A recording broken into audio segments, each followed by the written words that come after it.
We took in a problem child foster teen and wanted to adopt her. My parents showed their true colors, and now we have a restraining order against them. I, 35F, never imagined my life would turn out like this. Growing up, I always dreamed of having a big family, but I never considered fostering or adoption. That all changed when I met my husband, Billy, 37M, in college. Billy had been in the foster system himself as a teenager, and he opened my eyes to the need for good foster parents. We got married right after graduation and started trying for kids immediately. It took us a few years, but we were blessed with our son, Sebastian, 14M, and daughter, Mila, 12F. After Mila was born, we struggled with secondary infertility. It was a difficult time for us, filled with failed treatments and dashed hopes. During that period, Billy suggested we look into fostering. At first, I was hesitant. I worried about getting attached to kids only to have them leave. But Billy's passion for helping kids in need won me over. We went through the training and became licensed foster parents 5 years ago. Our first placement was a set of twin boys, just 3 years old. They were only with us for 6 months before being reunited with their mom, but those months changed our lives. Seeing the positive impact we could have on these kids, even in a short time, was incredibly rewarding. Over the next few years, we fostered several more children for varying lengths of time. Some stays were as short as a weekend, others lasted months. Each child left a mark on our hearts. Sebastian and Mila were amazing through it all, welcoming each child with open arms. Then, about a year ago, we got a call about Annie, 16F. The social worker warned us that Annie was considered a problem child and had been through multiple placements. She had a history of running away and acting out. Many foster families had given up on her. Something about Annie's story tugged at my heart. I couldn't bear the thought of this girl being shuffled around the system with no one to truly care for her. Against the social worker's caution, we agreed to take Annie in. I'll never forget the day Annie arrived. She walked into our house with a scowl on her face, clutching a trash bag that held all her belongings. She wouldn't make eye contact or speak more than one-word answers. The social worker had warned us about Annie's anger issues, but all I saw was a scared, hurt child. The first few months with Annie were incredibly challenging. She would have explosive outbursts, screaming at us and breaking things. She'd lock herself in her room for days, refusing to come out even for meals. We'd leave trays of food outside her door, most of which went untouched. Sebastian and Milo were struggling too. Annie's behavior was disruptive to the whole household. There were times when Billy and I questioned if we were in over our heads. But every time we considered asking for Annie to be moved, I'd remember the look in her eyes that first day. That mix of fear and defiance that screamed, "I dare you to prove me right and give up on me too." So we persevered. We weathered the storms of Annie's anger, always trying to respond with patience and love, even when it was hard. Slowly, so slowly we almost didn't notice at first, things began to change. It started with small things. Annie would emerge from her room for family movie nights, though she'd sit apart from us. She stopped slamming doors quite so often. One day, I heard her laugh at one of Sebastian's corny jokes. The real turning point came about 6 months after Annie arrived. I was up late one night, unable to sleep. I heard a noise from the kitchen and went to investigate, finding Annie surrounded by broken glass. She had been trying to sneak a midnight snack and dropped a plate. When Annie saw me, she flinched back, clearly expecting to be yelled at or punished. Instead, I just asked if she was hurt and started cleaning up the glass. Annie stood frozen for a moment, then quietly began to help. As we cleaned, she started to cry. Through her tears, Annie told me about her past. How her birth parents had abused and neglected her. How previous foster families had treated her like a burden or a paycheck. How she had learned to push people away before they could hurt her first. We stayed up talking for hours that night. By the time the sun rose, something had shifted between us. It was like Annie finally realized we weren't going to give up on her, no matter what. From that point on, Annie's transformation was remarkable. She started engaging more with the family, joining us for meals and activities. Her grades improved as she actually started attending classes and doing homework. She even joined the school volleyball team. There are still difficult days, of course. Annie's past trauma doesn't just disappear. But now when she's struggling, she comes to us instead of shutting down. She's formed a special bond with Sebastian, often helping him with his homework or defending him from bullies at school. Mila looks up to Annie like the cool big sister she always wanted. Seeing Annie blossom and watching our family grow closer has been amazing. A few months ago, Billy and I started seriously discussing adoption. We want to give Annie the forever family she deserves. When we brought it up with Sebastian and Mila, they were thrilled at the idea of making Annie officially their sister. We decided to discuss our plans with our extended family before talking to Annie. We wanted to make sure she would be fully welcomed into the family. Most of our relatives were supportive. especially Billy's siblings who had seen firsthand the positive changes in Annie. However, my parents' reaction was deeply upsetting. When we told them we wanted to adopt Annie, my mom, 60F, asked if we were sure about taking on damaged goods. I was shocked speechless. Annie may have had a difficult past, but she's not damaged. She's a wonderful, resilient girl who deserves a loving family. My dad, 62NO, was even worse. He ranted about how Annie would ruin the family name and asked what people would think. I couldn't believe what I was hearing. These were my parents, the people who had raised me to be compassionate and caring. How could they be so cruel about an innocent child? I've always had a somewhat strained relationship with my parents. They're very traditional and have never quite approved of our decision to foster. But this felt like a whole new level of awfulness. Billy and I shut down the conversation and left, both of us furious and heartbroken. Now I'm at a loss for what to do. We haven't told Annie about our plans to adopt her yet. We want to make it special when we do ask her. But I'm worried about how my parents will treat her if we go through with the adoption. I don't want Annie to face rejection from people who are supposed to be her grandparents. Part of me wants to cut my parents off completely to protect Annie, but I'm worried about causing drama that could impact the adoption process. I also don't want to deprive Sebastian and Mila of a relationship with their grandparents, even though my parents' behavior has been awful. I'm torn between my desire to protect Annie and my reluctance to blow up my entire family. Should I confront my parents about their cruel comments?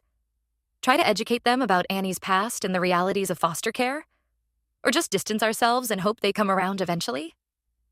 I know Annie deserves a family that will love and support her unconditionally. Billy, the kids, and I are ready to be that family. I just wish my parents could see what a wonderful person Annie is, instead of focusing on her past.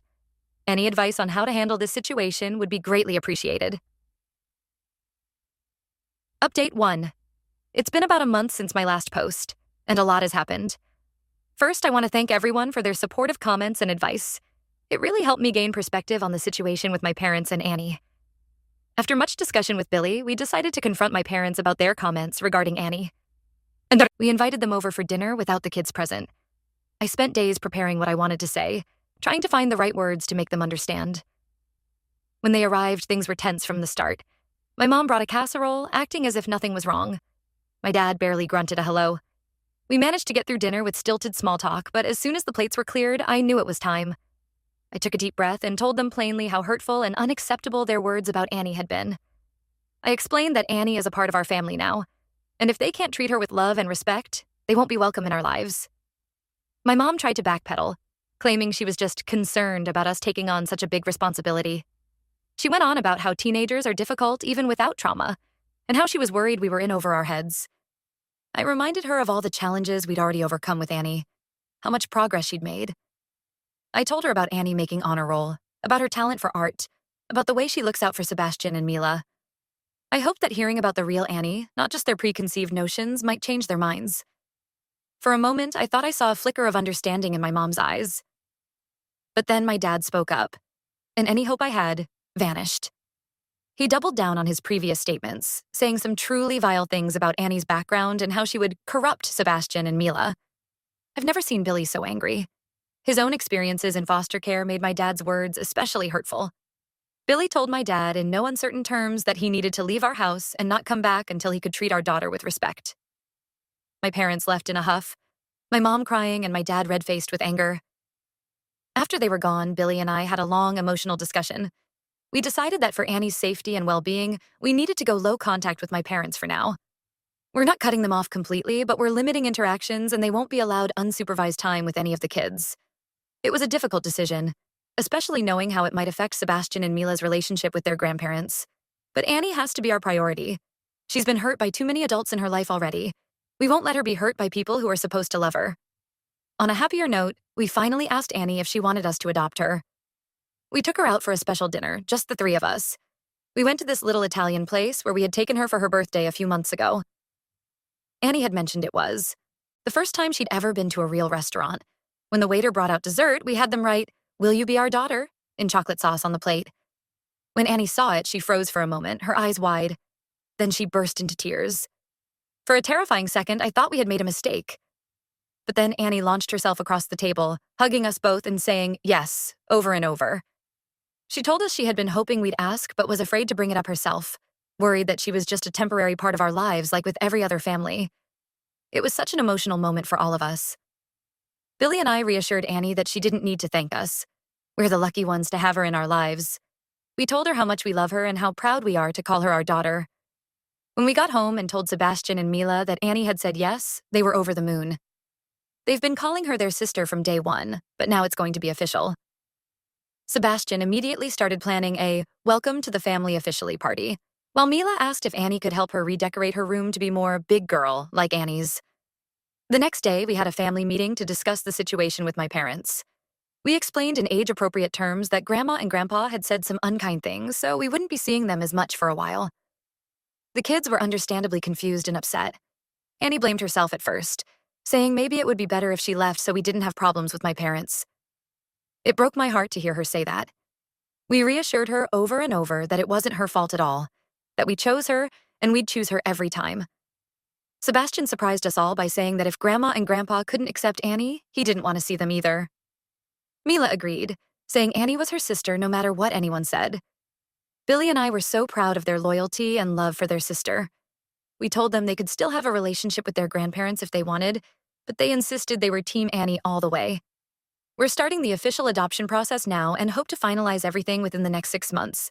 There's a lot of paperwork and home visits ahead, but knowing that at the end of it, Annie will legally be our daughter makes it all worthwhile. As for extended family, my sister Kate, 33F, has been incredibly supportive. When I told her what happened with our parents, she was furious on our behalf. Kate has really stepped up as a fun aunt figure for Annie. She takes all 3 kids out for cousin days and makes sure Annie feels included. There have been some bumps in the road as we navigate this new family dynamic. Annie still has days where she struggles with her past trauma, but she's opening up to us more and more. Last week, she came to me in tears after a nightmare. It broke my heart to hear some of what she's been through, but I'm glad she feels safe enough now to share with us. We're taking things one day at a time, focusing on building our family bond. The adoption process is moving forward and we're cautiously optimistic. I'll update again when we have more news. Thank you all again for your support and advice during this challenging but rewarding time. Update 2. It's been about 3 months since my last update. The adoption process is moving along, though not as quickly as we'd hoped. There's been a lot of paperwork and home visits. Annie has been a trooper through it all, but I can tell the uncertainty is wearing on her. We've had some issues with my parents trying to force contact. They've shown up unannounced at our house a few times. The first time, Annie had a panic attack. She was convinced we were going to send her away. It took hours to calm her down and reassure her that she's not going anywhere. After that incident, Billy and I decided to get a restraining order against my parents. It was a hard decision, but Annie's well-being has to come first. The day we went to court for the restraining order was tough. Seeing my parents there, my mom crying and my dad glaring at us, brought up a lot of complicated emotions. But then I remembered how terrified Annie had been, and I knew we were doing the right thing. The kids were upset at first when we explained about the restraining order, especially Mila. She's always been close to my mom and had a hard time understanding why she couldn't see her grandmother. We've been trying to arrange for the kids to have phone calls with my parents, supervised by us, but it's been challenging. On a more positive note, Annie has really been thriving lately. Her grades have continued to improve, and she made the honor roll this term. Her art teacher told us Annie has real talent and suggested we look into summer art programs for her. Annie was over the moon when we signed her up for a local art camp. Sebastian and Annie have gotten especially close. He's been having some trouble with bullies at school, and Annie has become fiercely protective of her little brother. Last week, she marched right up to the main bully and read him the riot act. The principal called us in, but once we explained the situation, Annie didn't get in any trouble. I was so proud of her for standing up for Sebastian. Mila has been struggling a bit with all the changes. She's always been our baby, and I think she's feeling a bit left out with all the focus on Annie lately. Billy and I have been making an effort to have special one-on-one time with each of the kids to make sure no one feels neglected. Last weekend, I took Mila for a girls' day of shopping and ice cream. It was nice to spend some quality time with her. We had a scary moment last month when Annie got really sick with pneumonia. She had to be hospitalized for a few days. The social worker warned us that this could potentially delay the adoption process, but thankfully, everything seems to be back on track now. While Annie was in the hospital, my mom tried to visit. The nurses thankfully stopped her, but Annie was really shaken up. It led to her finally opening up to us about some of the abuse she suffered in previous foster homes. She told us about one family that would lock her in a closet for days as punishment. Another would withhold food if she didn't do her chores perfectly. It was heartbreaking to hear, but I'm glad she felt safe enough to share with us. After Annie was released from the hospital, we had a family movie night. As we all cuddled on the couch watching Annie's favorite film, I looked around at my family. Sebastian was explaining some plot point to Mila, who was half asleep on Billy's shoulder. Annie was curled up next to me, laughing at the movie. In that moment, despite all the challenges we've faced, I felt so incredibly grateful for this life we've built. We're continuing to take things day by day. There are still challenges, but seeing how our family has come together to support each other makes it all worth it. Annie calls us mom and dad now, which never fails to make me tear up. We're hoping to have good news about finalizing the adoption soon. Update 3. I can't believe it's been 6 months since my last update. So much has happened, I hardly know where to begin. The biggest news is that Annie's adoption is finally official. We had the court hearing last week, and there wasn't a dry eye in the room when the judge declared us a forever family. The day of the hearing was a whirlwind of emotions. Annie was so nervous that morning she could barely eat breakfast.